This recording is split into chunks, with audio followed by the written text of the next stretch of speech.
While Fariba Vafi is one of the most acclaimed and best-selling authors from Iran, it is not until this year that one of her novels has been translated into English for the very first time.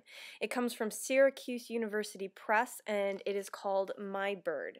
Her 2002 novel that won several literary awards, including the Yalda Iranian Literary Prize for the Best Novel of the Year. It is, as I understand it, one of her most beloved novels in her native country. It's translated by a pair of people, Mahnaz Kousha and Nasrin Jewell, and it also comes with an afterword by Farzaneh Milani. It is a slim, elliptical novel that follows a 35-year-old mother of two living in a low-income neighborhood in Tehran and married to a man named Amir who dreams of making his way to Canada. Our nameless narrator doesn't share his peripatetic nature, and he scoffs at her constantly, mocking what he calls her inertia, her tendency to be a polar bear, to stay in one place, to not dream of anything better. Meanwhile, our narrator is juxtaposed against her sister, one of her sisters, who leaves for the U.S., and her mother and her other sister who live very different lives than her. She is one who talks about how the quality that she has been most praised for in her life has been her silence, her tendency to keep secrets, her ability to not be confrontational. She is also haunted by the death of her father, a man who had a itch to go different places, but eventually passed away in a state of some kind of senile dementia.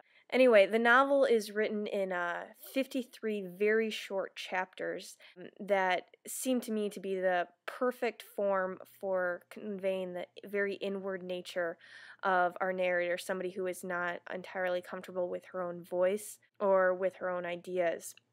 We see her trying to deal with her family, her place, moving to different houses. She's not exactly enamored of being a mother. She doesn't resent it either. I think maybe the best way to convey our narrator's inward voice is to read just a very small section that happens while she is in the middle of an argument with her husband Amir. It is telling that Vafi chose to communicate this fight not in the drama of a scene or in heated dialogue, but rather in the inward narration of our protagonist.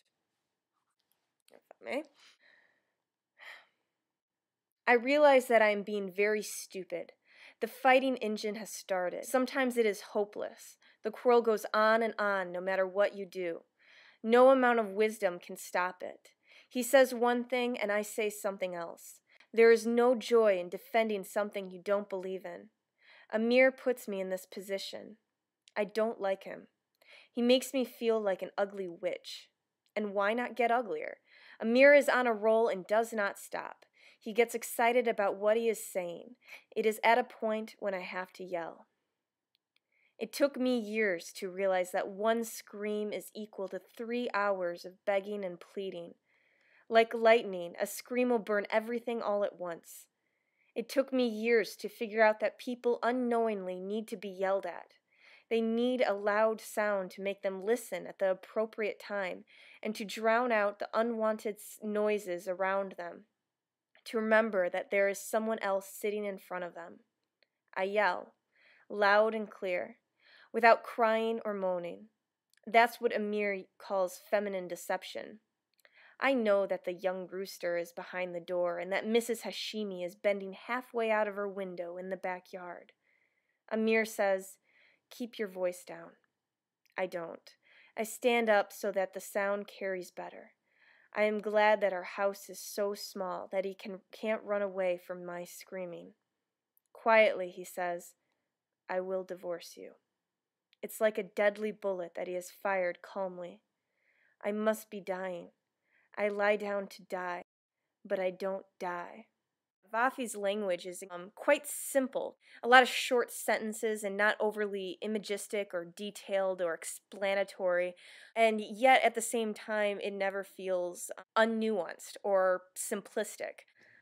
What I very much admire about this finely wrought novel is that Vafi is able to give us a very distinct voice and point of view without being heavy-handed about it. She's able to tell this story of the narrator's actualization as a person and as a woman in contemporary Tehran without without turning on perhaps the familiar cliches, keeping that very inward focus. The novel is instead nuanced and elegant. Part of my experience in reading this novel is that it's hard to shake off the very heightened awareness that it is a novel from contemporary Iran by a woman who herself grew up a few hundred miles outside of Tehran and now lives in the capital city with her husband and 2 children, of course, paralleling the protagonist of My Bird.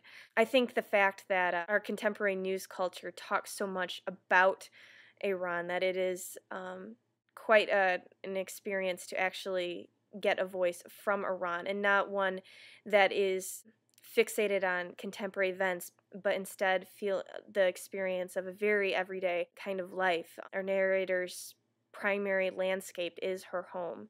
It's a bit of a relief, you know. I mean, it's a relief to feel a voice that is remarkably human and remarkably real, and she's connected to her culture with all its difficulties, but she's living a human life that isn't composed primarily of headlines and positions. She's someone who is trying to find her own self and her own identity and her own voice within the scope of her relationships with her family and the people around her and her neighbors, with her home.